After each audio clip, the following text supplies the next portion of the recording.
The Quranly app. Subscription cheaper than Netflix, encouraging Quran reading, modern, engaging and fun. Download it today.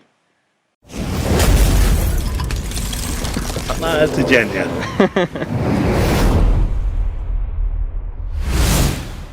So premise number one, there is existence. Yeah, you see existence around you and you exist. Yeah, that's number one. Number two, do you believe that there is uniformity, regularity and stability in nature? And I'll break that down. What I mean by that is, I'm putting my hat, dangling my hat in front of you. Yeah, why is this hat not randomly combusting, exploding, flying away? Because there are basic principles that don't allow that. Exactly. The mere fact that you're able to cross the road, the mere fact that you're confident that if you start walking up the park, you won't randomly get stuck up a tree or something. Yeah, or your leg won't just drop off, or you get like, I don't know, a hippopotamus growing out of your leg or something like that. Yeah, exactly. So therefore, there has to be an existence that explains the regularity, stability and uniformity of nature. Sure. Yeah? Yeah. Okay, brilliant. So that's what we say is the first cause. Yeah? That there is a first cause, because if there is an existence that explains the uniformity, regularity and stability of nature, that first cause needs to have certain attributes. Yeah? So if, for example, you have a first cause, that is the start of everything. Yeah? Do you accept the first cause argument? Yeah. Okay, brilliant. So there's a first cause. Then what we're going to do is we're going to give attributes to it. First cause, by definition, first cause implies that they are not first causes. It's a first cause, singular. Yeah? Okay. That's what I'm saying. So I guess the distinction I'm making here is that of monotheism and polytheism. People that believe that there's like loads of gods, and people that believe that there's only one God. Yeah. So what I'm saying is that this first cause that you're okay with, yeah? Yeah. That this first cause is alone, doesn't rely on anything and anyone, because it's the first cause, isn't it? Yeah. So first by definition means no one else is there, isn't it? Yeah.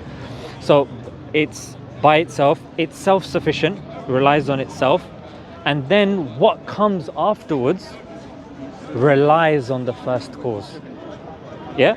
Yes. Because everything is now being produced from the first cause. So that first cause needs to have certain qualities. Now, that first cause, if that first cause came into existence, it's not the first cause anymore, because there's something that came before it that made that come into existence, isn't it? Yeah. So that first cause has to be omnipotent, i.e. there forever, omniscient, and then the creator and the fashioner of all. Does that make sense at the moment? It does, yeah. Okay, brilliant. So Nick, that in a nutshell is what we argue. That sometimes, like, these neo-atheists that say, look, we have no issue with the designer, but then they attribute that design to, say, an alien, to, say, multiverse, or to chance, or to nothing. Yeah, so they'll say, oh, it came from nothing. But then again, that's contradictory, because philosophically, you've been studying philosophy, there's philosophically, they don't know what nothing is, because they haven't been able to define nothing. There's no such thing as nothing as we know it, because we know about dark energy and stuff like that.